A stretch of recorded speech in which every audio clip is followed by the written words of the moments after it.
Hello guys! Welcome back to my YouTube channel. So ngayong araw guys, pupunta tayo na Mililikan Park. Look at that guys. Super ganda dito guys. Yan. So itutour ko kayo ngayon dito ngayong araw. So stay tuned lang kayo dyan guys.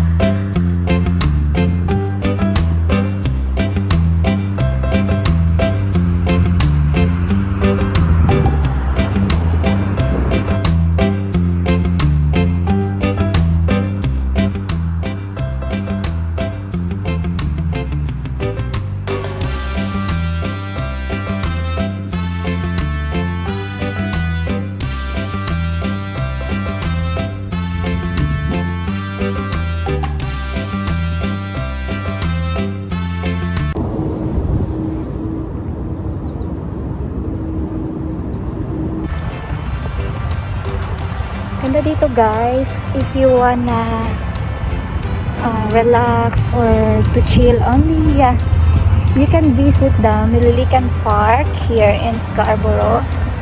Yeah, daming puno.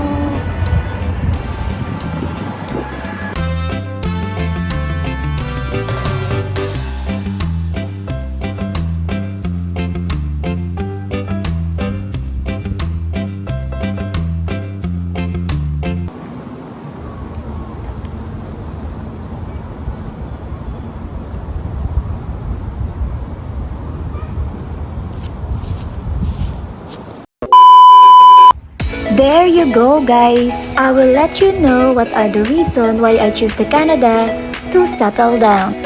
So while I am scrolling around this area, I will tell to you one by one what are the reasons. First, I wanna get married here in Canada. So that's the reason, that's why I didn't get married yet, because me and my fiancé are planning to get married here in Canada. So I am still waiting for him to come here. Second guy, I wanna have my kids here in Canada. If I will born my kids here, they will become a Canadian citizen. Despite of that guys, they will get a child care benefit. They can get a monthly allowance from the government, free education until high school. Third guy, since we want to get married here and we want to born our kids here in Canada, we plan also to get a permanent residence here and to become a Canadian citizen in case our kids will become a Canadian citizen. Being a Canadian citizen, guys, you will have a chance to travel the world without issuing any visa. I know guys, it's gonna be hard, but we will try our best to get a permanent residency as soon as possible. The reason why we choose the Canada, unlike we will work in United States of America, it's really hard to get a permanent residence there or American citizen. Unless you will get married to an American citizen, then that time you can convert your citizenship. Unlike here in Canada guys, it's really easy to get a permanent residence here even you are not here yet. So it really depends on the pathway that you use. So sometimes it's gonna take 1 year or 2 years, but some of the people that I know, they get their permanent residency even they are not here yet in Canada. So I suggest you to study which province here in Canada it will be easy for you to get a permanent residency, so afterwards you can apply a Canadian citizen soon. If you watch my previous video guys, I already explained there what are the benefits that you can get if you will be a permanent resident here or Canadian citizen. Anyway guys, let's go back to the business. So here you go. I just wanna show you what are the things you can do here in Mililikan Park. How beautiful this park is. As you can see guys, you will see some of the baby swan. Noong unang kita ko nga sa kanila guys, akala ko mga pato sila. So yun nga guys, baby swan sila. First time ko lang talaga makakita ng swan dito sa Canada guys. Please don't mind my English guys because I am just trying to explain to you are the benefits I can get here in Canada if I will become a permanent resident or a Canadian citizen. I believe guys that it's not only Filipino can watch my vlog but can also other nationalities so they can able to understand what topic I am discussing here in my vlog. Take note also guys that even if you are not a permanent resident or Canadian citizen, still you can get some of the benefits here in Canada. Even you are only temporary foreign worker here.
Hello guys! First time ko lang makita ng swan in person. Look at them guys.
Hello guys! Ngayon, nasa loob na tayo ng parang gubat. Tinry ko lang pasukin, pero dahil parang mag-isa lang ako, parang hindi ko na ata kaya.